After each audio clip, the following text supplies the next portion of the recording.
Hey guys, I'm here with another video showing you how to replace the driver's side coil pack on a 2006 Mercedes S65. I have to apologize now if it's a little windy in the background. I'm sorry.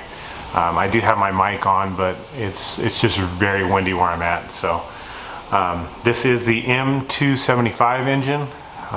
It's found mostly just in these. I think it may come in the SL65 if that exists. I believe it does, but this is a W220 chassis, and this car has misfires on cylinder 7 and cylinder 8. I am only showing you how to replace the driver's side coil pack on this car. If your car is experiencing misfires, this particular engine, 50% of the time you can get away with just replacing the spark plugs, but I've already done so on this car and it's still, the misfire still persists. So I'm going to go ahead and replace the coil pack. They are very expensive for this car, unfortunately. I was able to find one for about 970 bucks, but if you wanted to buy it from the dealership, it's about $1,400, because it just comes as an entire coil pack. It's not individual coils. So if you wanted to know the firing order, or not the firing order, but the cylinders on the passenger side of the car is cylinder 1 through 6. On the driver's side of the car is cylinder 7 through 12. So I'm only doing the driver's side on this video, but if you do want to replace the spark plugs as well, definitely do it at the same time. I've already done the spark plugs on this to try to alleviate the misfire, but as I said, it kept persisting. So the first thing you'll need to do is remove the engine covers. Just pull this one straight up, and then the black one you also just pull straight up as well.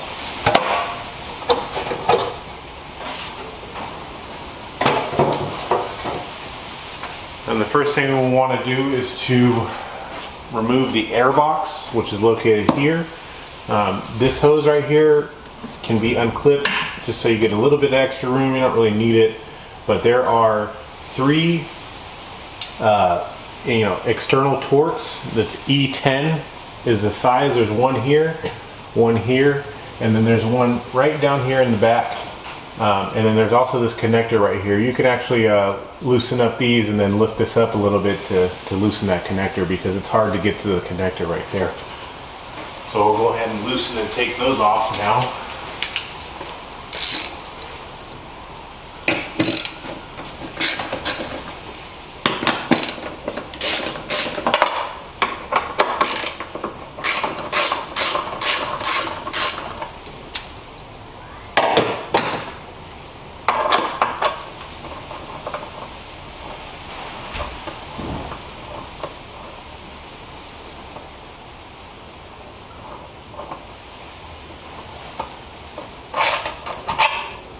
Go ahead and just set the bolts down wherever they're not going to go away on you.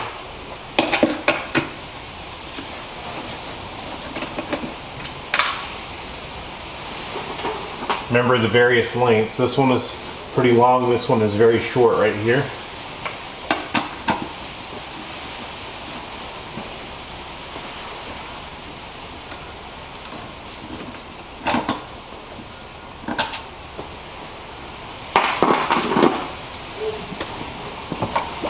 Okay, so now you can just lift this up and go on ahead and disconnect this connector over here. You just do it by pushing a little push tab and sliding it off. It should come off relatively easily. And then now as you're pulling this up, there is this pipe right here you need to slide it back up off of. There's also a very tiny small hose directly underneath this hose that also you need to pull it off of. But if you just maneuver it a little bit, it should be able to just come right off. You just have to work around this here hose. There you go, the airbox is off. As I was telling you, you'll need to pull it off of the main hose, and then there's a little tiny rubber hose. You can just grab it and pull it to take it off. You can just set this down to the side.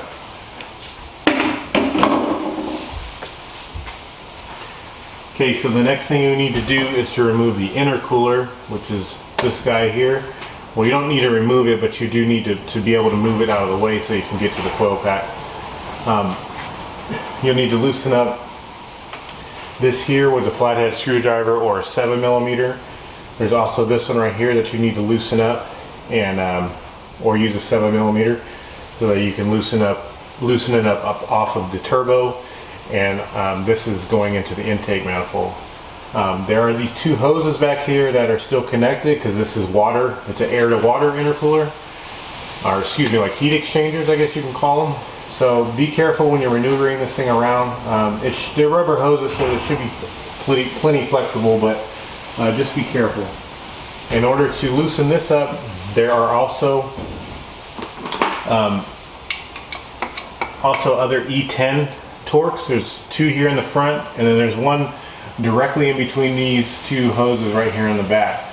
So you need to take all of those off. Be careful with this back one that you don't lose it. It's kind of difficult to get at and also hard to grab it, so just take your time with it.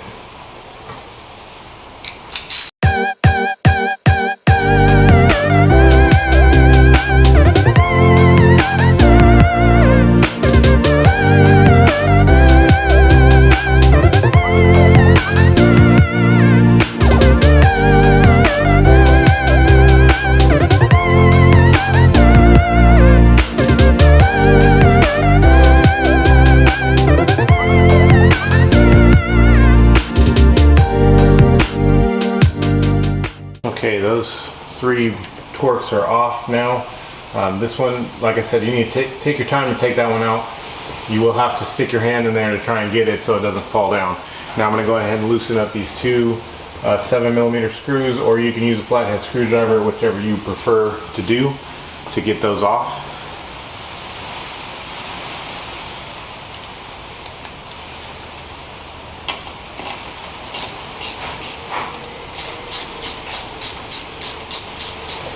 Make sure you loosen them enough to give you enough room to play with.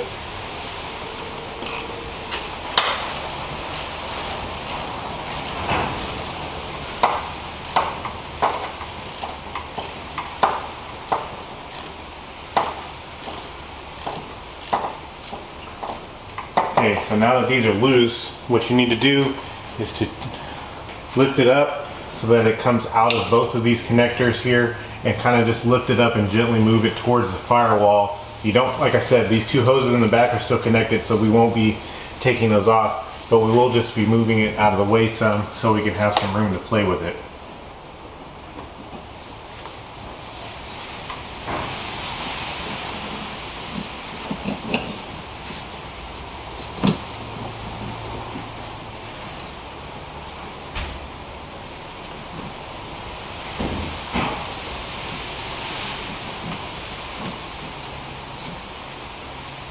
So you see here, we lifted it up just like this, just enough to get enough room at the coil pack. You will need to be able to prop this up some kind of way. You can use a zip tie, or you can use any kind of method you would like to use in order to hold it where it needs to be at. But it needs to stay at least about right here so that there's plenty of room for you to get to the coil pack.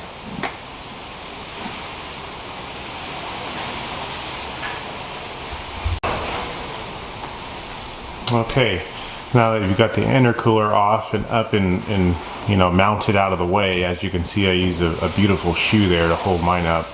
But like I said, everyone's method will be different. Zip ties, a hanger, whatever you want to use to get it to stay there. Just enough room to get it out of the way. So the next thing we'll need to do is to remove the turbo up pipe, which is the small little pipe you see here. Goes down to right here. There's one external Torx here, the same E10, so you want to loosen that one bolt up. Then you can go on ahead and wiggle this pipe off and out of the way.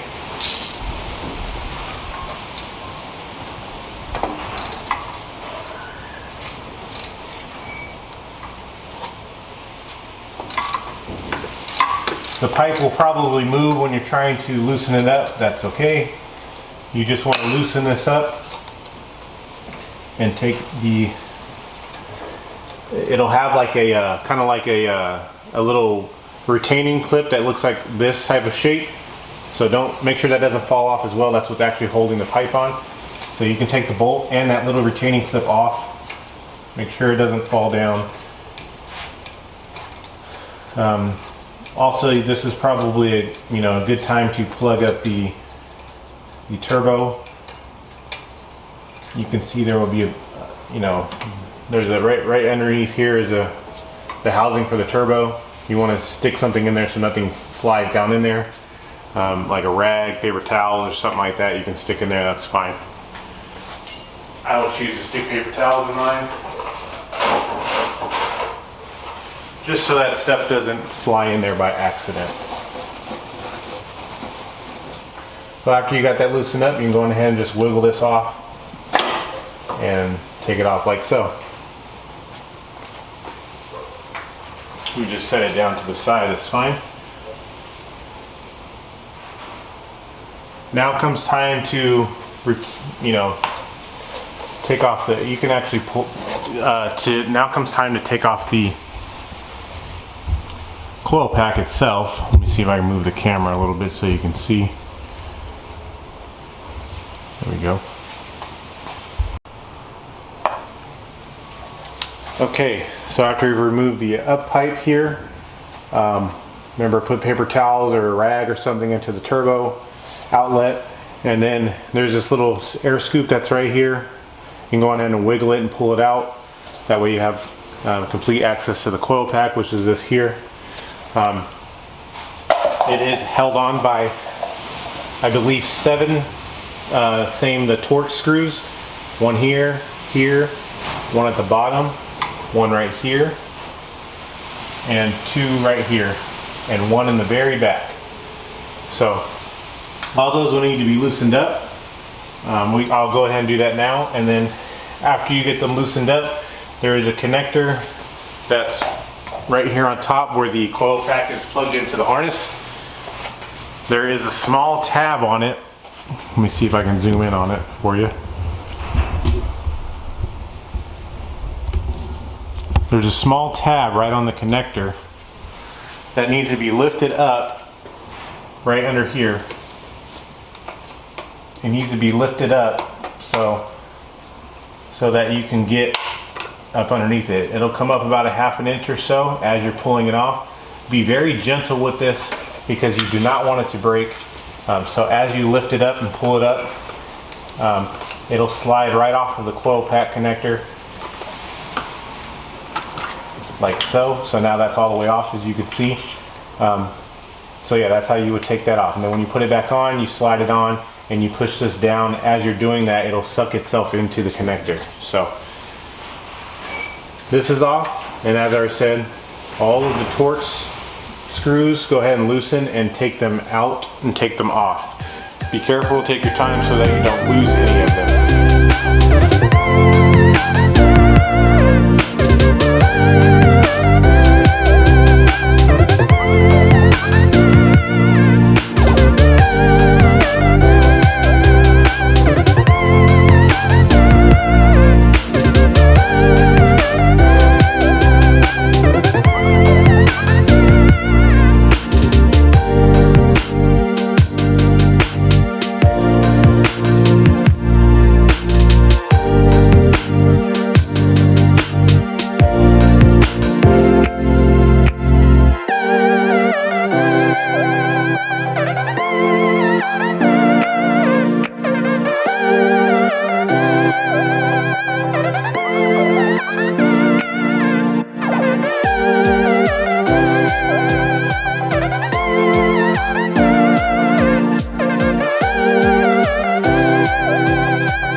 Okay, now that you have got the connector off, there are 7 Torx screws that are holding on the coil pack. There's also a heat shield as well.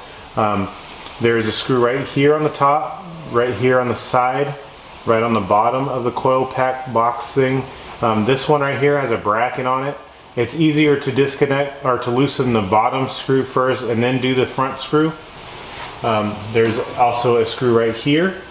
There's one all the way in the back on the top, over here, and then there's 2 on the bottom. The 2 on the bottom are holding part of the heat shield on, so you can loosen those up. And then there's also one T25 Torx that's right here that holds on the heat shield. So you're going to loosen and take all of those off, so that way the coil pack now will be completely free and you're able to lift it up off of the car. Also note that there is a ground wire here that runs down to the bottom of this here square on the coil pack. Mine is just held on by a zip tie.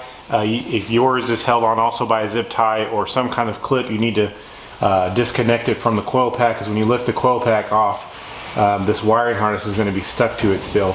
So I'm going to just snip mine off so that I can get the wiring harness out of the way. Okay, now that you've got the connectors off, you can go on ahead and focus your attention on trying to take the coil pack off. Now, as I mentioned before, there is a special coil pack puller you can get for these cars. Reason being, it's such a long coil pack that if you try to pry on it at one side, you risk the chance of the board inside either bending or cracking or whatever the case may be.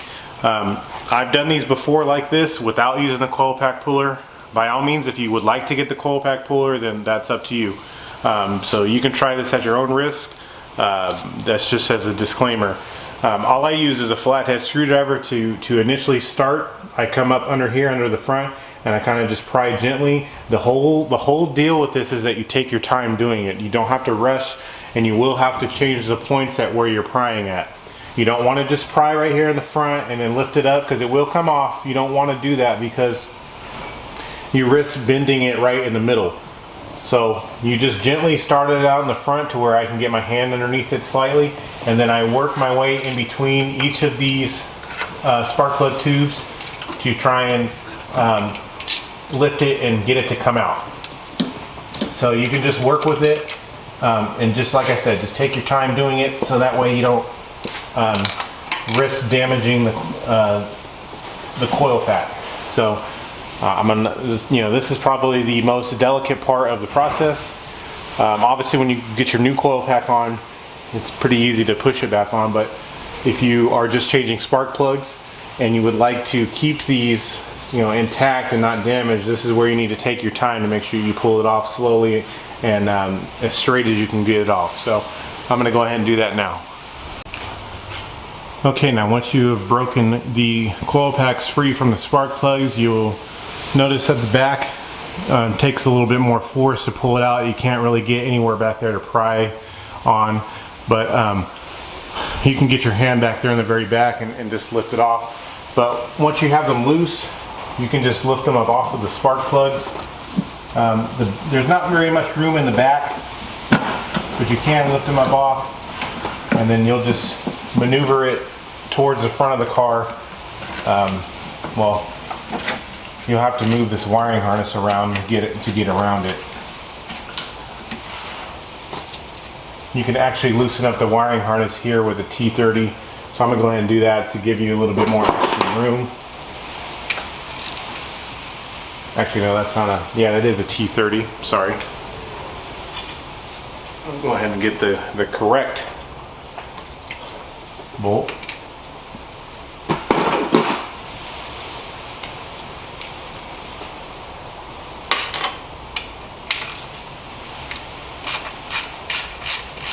Loosen and take this off, that way the wiring harness will have a little bit more play in it.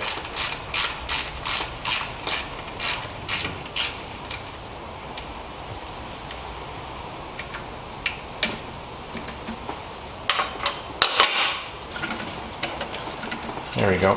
We can go ahead and maneuver this wiring harness around the front of this, and now you can slide the coil pack towards the front of the car and out of the engine bay.